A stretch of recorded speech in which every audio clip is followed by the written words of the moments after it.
everybody, it's about time for me to do another sort of video blog for the church. Let me say a couple of things.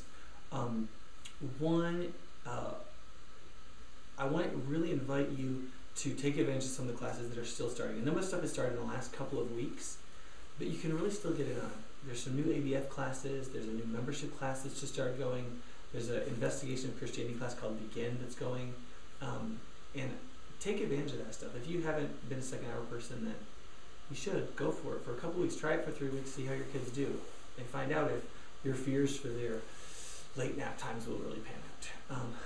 And now that football season is over, you may have some more time on Sunday morning that you want to use for spiritual growth. Related to that is this Wednesday night, tonight, is going to be the start of Financial Peace University. But we're going to do week 1 tonight, so you're actually not that far behind if you still want to get in on it. Just show up tonight or next week, and you can get caught up. This is not something that it has a very specific set of lessons.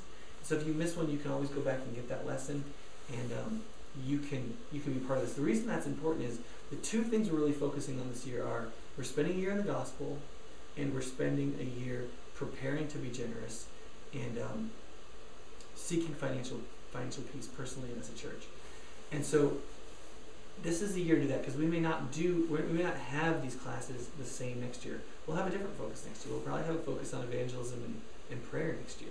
So try to track what we're doing. Really, really helpful.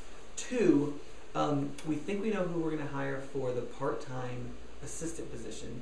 A girl named Ashley Vale. She's a Marquette grad. She's very vivacious and bright and all these things. Here's the issue. She needs another part-time job to move to the area. She lives in Racine. She wants to relocate here. We want to get her working as fast as possible, but she's got to lock down another part-time job.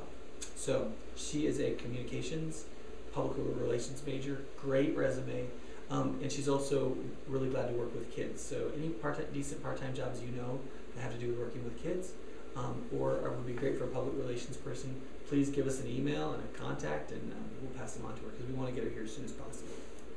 3rd, I'm not going to be preaching for a few weeks in February. We're going to have some great guest speakers and a focus on missions. There's 2 things I want to say about this. I've said this a number of times, but I need to be out of the pulpit between 10 and 14 weeks a year. Nobody's interesting 42 weeks or 52 weeks in a row. So I need to be able to get away a little bit. And what that means is you've got to be as supportive of what we're doing at the church in terms of the church's teaching and worship as when I'm here. If there's a big drop in giving or attendance or whatever, it makes it hard for me to just walk away and prepare to do what I need to do. So please don't change what you're doing in February because we're going to have a missions focus. Secondly, one of the reasons that's important is because without me knowing this, we had some people come in to speak in February, and it works out perfectly because my son is going to have a very major operation on his legs the 15th, this next Tuesday. He's going to have hip reconstruction. He's going to have what's called an osteotomy on his right femur. They're going to break his leg and turn it, and then they're going to do an osteotomy on his left leg as well, in his lower, in the tibia. And so he's going to be in a body cast for 6 weeks. Our family is going to get turned way upside down. And so it is an enormous help for me not to have to preach those 3 weeks from our pulpit. Meanwhile, knowing that the content's going to be great. So the guy who taught me how to preach is going to preach the 20th. Bob Grauman is going to preach the 27th. And he has amazing stories of smuggling Bibles into communist countries and being all over the world. You're going to want to be here for that. And then the 3rd Sunday, we're going to have our friends from the Dominican Republic, who we've partnered with for 10 years, come and talk about all that had happened in those 10 years. So there are going to be 3 amazing Sundays. It's not going to be guilt-ridden, you should do more for missions, you're a bad person and a bad Christian. It's going to be, here's what missions is, here's what it means, here's how we can be involved, here's what we've done. I think it's going to be really positive. I think you're going to love it. So please don't visit us at the hospital. Please don't bring large amounts of food to our house. We've got plenty of people who are going to care for us.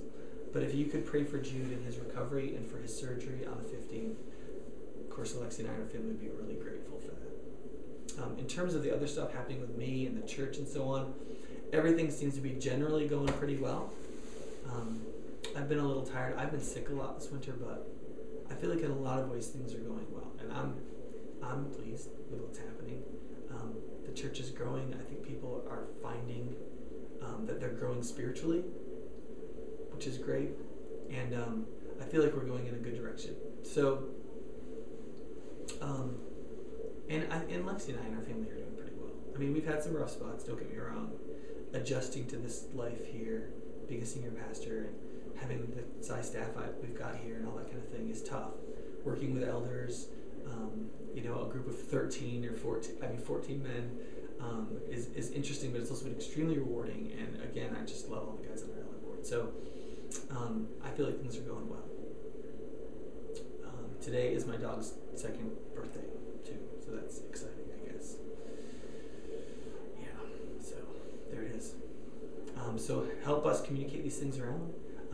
If you watch these videos, please be a voice box in the church, and help us communicate